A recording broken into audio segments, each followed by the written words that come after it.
Gumagana na yung pump ni Manoy.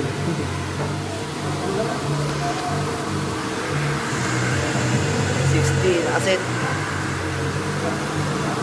prime check valve, ball valve. Ayun yung ano natin sa float switch. Basta mga bay, ayun yung bypass, yung refill.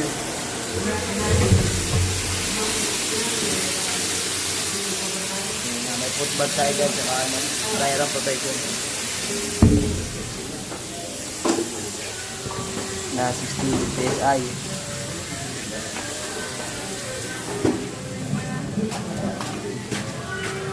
Ito yung pressure tank, drain, discharge, check valve, sa ball valve.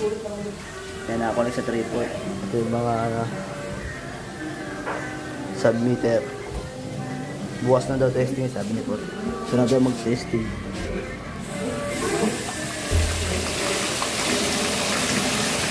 Ayos.